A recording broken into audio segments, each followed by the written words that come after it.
guys, today we're going to be adding color to our monsters. We're going to use crayons for this, and the main reason we're going to use crayons is because crayons come in so many colors. Whereas markers, you just kind of have the rainbow, pink, black, gray, brown, right?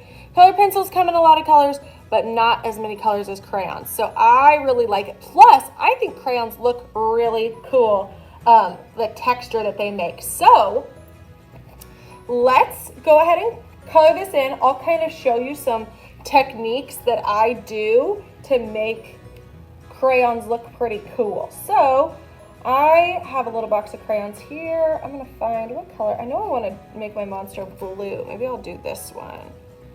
Okay, so first thing I'm gonna do is I'm gonna draw with like a nice solid pressure. So that way I get a really nice even color. Whereas if you're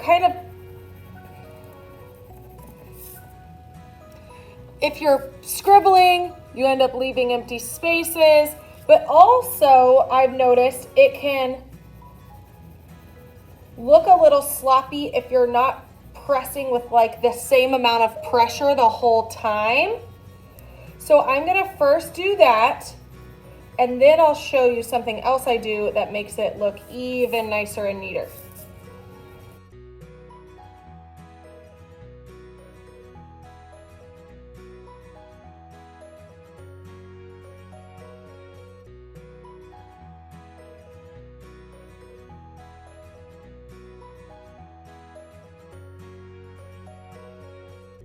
Okay, so I've colored the whole thing with a nice solid texture. Now what I like to do is on the outside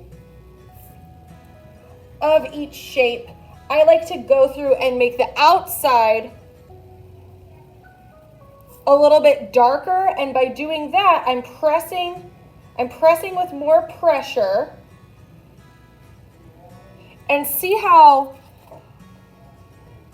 this has a little bit of a texture to it? You can kind of see a little bit of the white of the paper showing through. Whereas now, where I'm pressing a little bit harder, it's a really nice solid blue color with really not a lot of that white of the paper showing through. This just makes your spaces look a lot, or your coloring look a lot neater and nicer. It's kind of outlines each color and really emphasizes it and makes it look a lot nicer and neater. So I'm going to do that all the way around.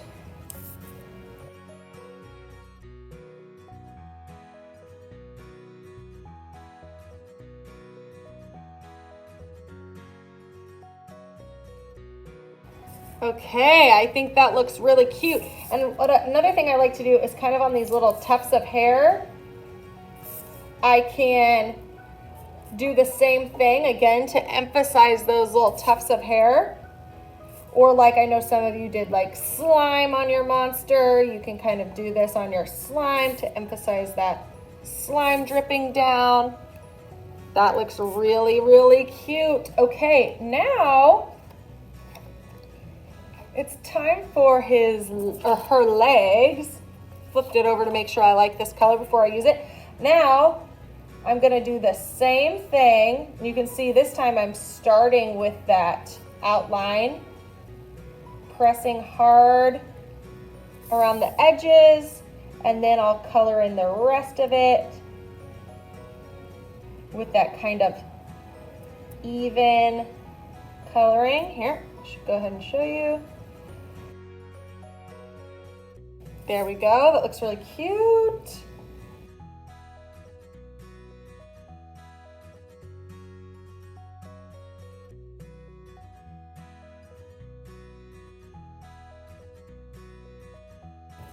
I think I'm gonna have her have purple lips.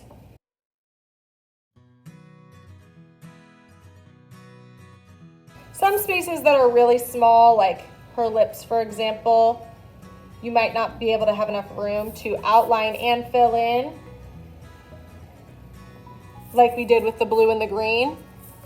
So you can just kind of pick if you'd rather color it in, pressing with a little more pressure, or do kind of this solid, lighter pressure on the smaller spaces. I think this is looking great so far. Let's see.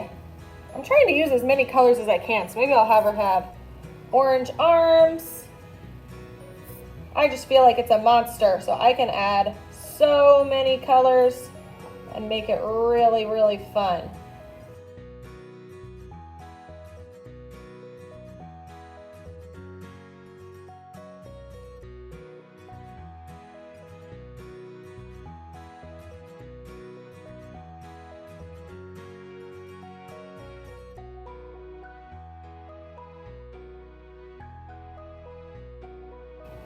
Okay, so there's my monster all colored in, but we need some color for your background as well. So what I'm going to do is think of a design, a pattern that I can put in my background to completely fill my background. So I think I want to do maybe kind of like a little rainbow.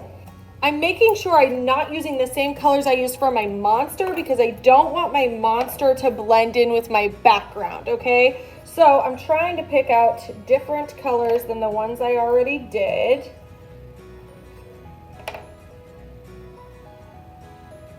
I think that's pretty good. And I am just going to put a rainbow background in here. So you can decide if you want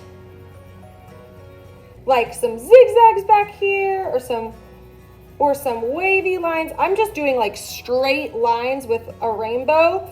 Whatever you want to do without being too distracting from your monster, but we do want to fill up your background completely.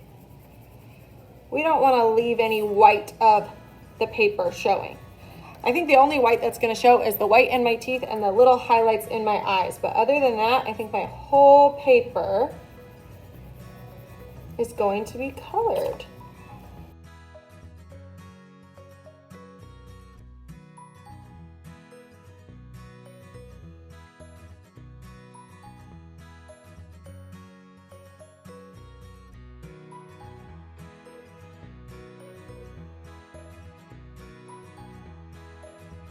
So you can also see how doing those dark outlines on my monster is really helping him stand out from the background. Because the background, I'm making sure not to press as hard. I don't want the colors to be as bright as I did on my monster. So then your monster kind of stands out. Making sure not to scribble, filling in every space completely. Pressing with even pressure down on my crayon so I get a nice even color. If I'm pressing hard in some spots and lighter in other spots, it's not going to look like that nice even color. So I'm also kind of going in a pattern as I'm coloring. I'm kind of going up and then coming down so everything looks really nice and even.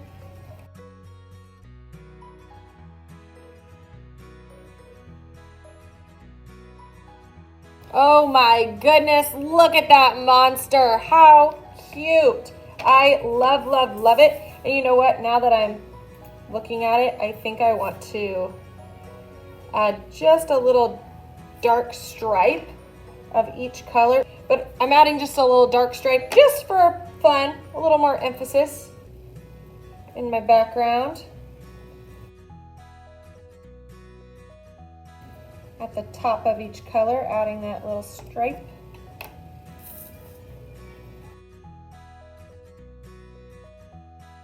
There's my monster. I think she looks so adorable. You can see how coloring neatly and nicely really helps these pop and come to life. I added lots and lots and lots of colors because why not?